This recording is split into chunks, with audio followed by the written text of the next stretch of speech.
Userners, jadi gue lagi di Oppo Gallery Gandaria City untuk nyobain foldable phone terbarunya Oppo yang bakal launching di 30 April nanti, Oppo Find N5.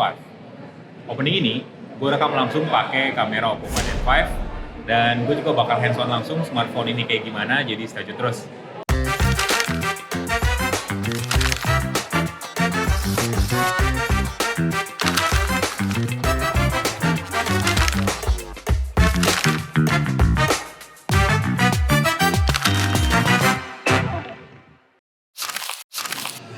So ini dia Oppo Find N5. Jadi smartphone ini diklaim sebagai foldable phone paling tipis saat ini yang bahkan ngalahin rekornya Honor Magic V3. Jadi HP lipatnya Honor itu sebelumnya jadi HP lipat paling tipis di dunia. Nah sekarang ini lebih tipis lagi. Jadi ketebalannya kalau ponsel ini dilipat 8,93 mili. Tapi kalau dibuka 4,21 mili. Nih gue bandingin sama iPhone terbaru. Lihat. Hampir sama kan? Tuh. Kalau Oppo Find N5-nya dibuka, lihat, setengahnya loh dari iPhone 16 Pro Max. Lihat, ya kan? Nih. Setengahnya dimensi dari Oppo Find N5 ketika smartphone ini dibuka. Bahkan dibandingin sama beberapa smartphone flagship yang ada, misalnya kayak Samsung Galaxy S25 Ultra, itu juga lebih tipis.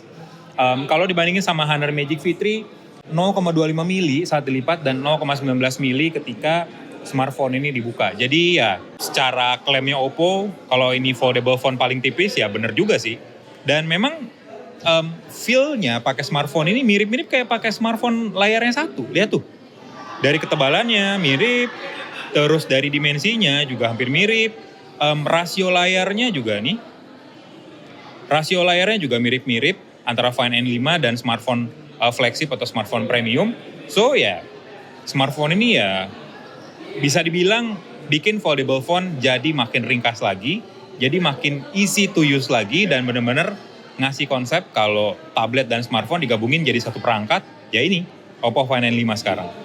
Dibandingin sama Oppo Find N3 pastinya dimensinya lebih beda ya. Jadi Oppo Find N3 itu masih menurut gue punya dimensi yang agak ngotak, agak persegi, jadi rasionya tuh agak aneh sebenarnya dibandingin sama smartphone lipat pada umumnya. Tapi kalau sekarang Oppo Find N5 udah mirip-mirip kayak foldable phone sekarang.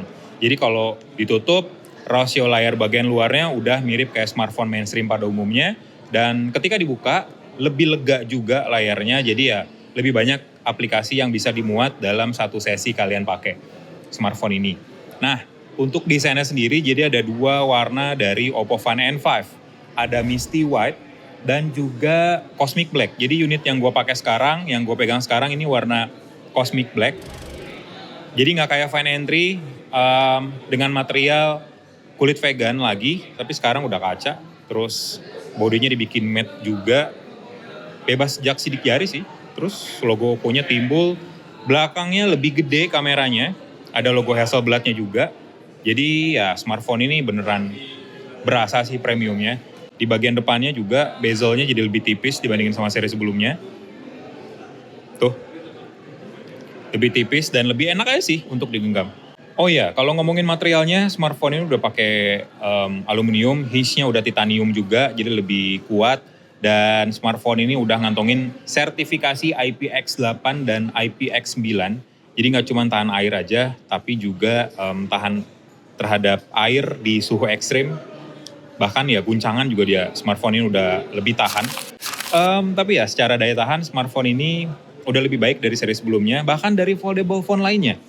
Rata-rata masih IPX8, tahan air aja selama 1,5 meter dalam durasi 30 menit, tapi juga udah IPX9. Jadi tahan semprotan air bertekanan tinggi, terus juga tahan air di suhu yang tinggi juga, yang ekstrim. Jadi smartphone ini punya daya tahan yang lebih bagus lagi dibandingin sama seri sebelumnya.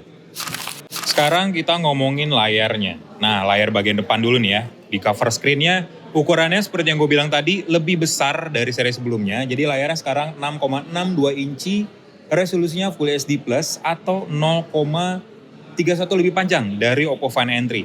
Nah, layarnya juga udah berjenis LTPO OLED, jadi udah ngedukung refresh rate adaptif 1-120 Hz. Jadi smartphone ini udah ngedukung sampai 120 Hz. adaptive refresh rate, dan udah ngedukung juga Dolby Vision dan bisa nayangin konten-konten berformat HDR. Jadi kalian bisa buka YouTube, formatnya HDR bisa nyala di smartphone ini.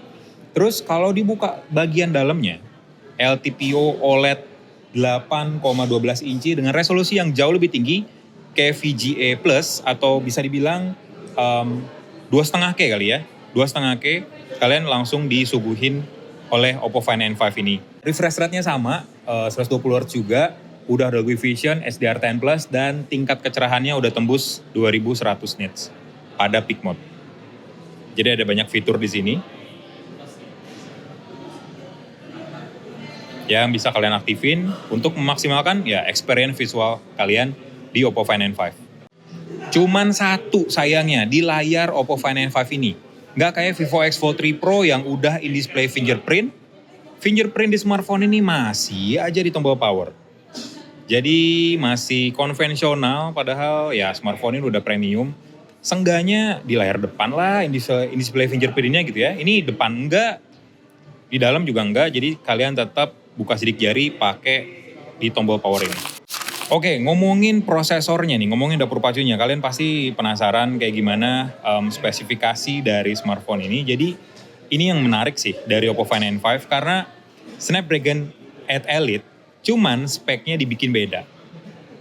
Oppo nggak ngejelasin lebih lanjut sebenarnya. Cuman kalau ngelihat daftar spesifikasi di situs utamanya atau di daftar spesifikasi di situs global lainnya, jadi Snapdragon 8 Elite di sini punya CPU 7 core doang, bukan 8 core. Jadi berbeda dengan smartphone Snapdragon 8 Elite lainnya ya. Jadi harusnya sih secara performance masih kencang, tapi secara performance bakal lebih rendah daripada smartphone dengan prosesor sejenisnya. Tapi RAM-nya udah besar banget, 16GB LPDDR5X. Terus memori penyimpanannya 512GB, udah jenis UFS yang paling tinggi juga. Kalau ngomongin soal skor Antutunya, gue ngelihat di beberapa situs luar, mereka udah nguji kalau skor Antutunya tembus sampai 2,2 juta poin di Oppo Find N5 ini. Kenapa sih bisa setipis ini? Jadi rahasianya adalah ada di baterainya. Sekarang lagi zamannya baterai silicon carbon. Nah, Oppo Find N5 udah pakai baterai silicon carbon yang kapasitasnya 5.600 mAh. Terus juga dia udah ngedukung fast charging 80 watt sama wireless charging sampai 50 watt. Jadi udah ngebut banget nih smartphone ini buat ngecasnya. Oke, gue mau bahas sedikit soal fitur-fiturnya nih, karena dia udah ColorOS 15, basisnya Android 15 juga, tapi ada beberapa fitur yang menurut gue menarik banget dan masih dibawa dari Oppo Find N3. Salah satunya adalah boundless view, tapi lebih mulus lagi nih pengalamannya. Oke, ini split view. Kita buka misalnya YouTube. Oke. Expand. Terus pilih di sini. Jadi 2 aplikasi full screen.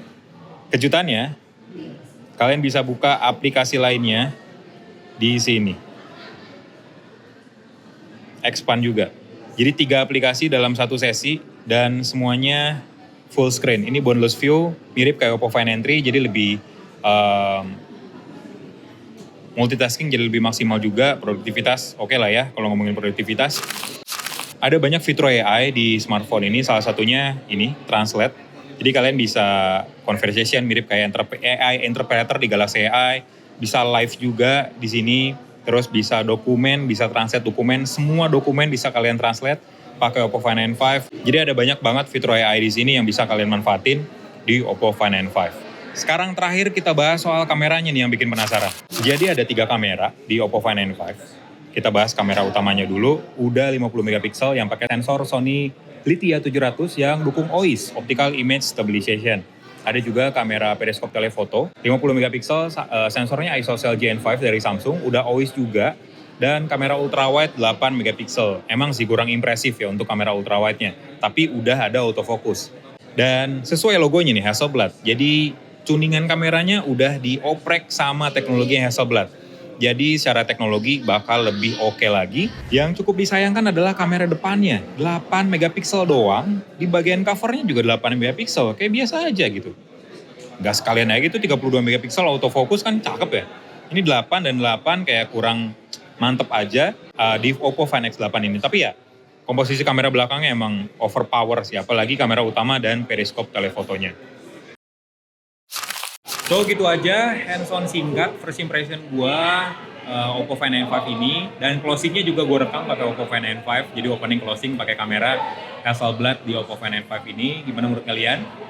Komen di bawah impresi kalian untuk Oppo Find N5 ini. Tungguin aja launchingnya 30 April nanti. Harganya gue belum tahu berapa. Ya pastinya harga premium lah ya, Oppo gitu kan. Like video ini, kasih komen, share juga jangan lupa, dan nantikan video-video lainnya dari Zontek. Bye.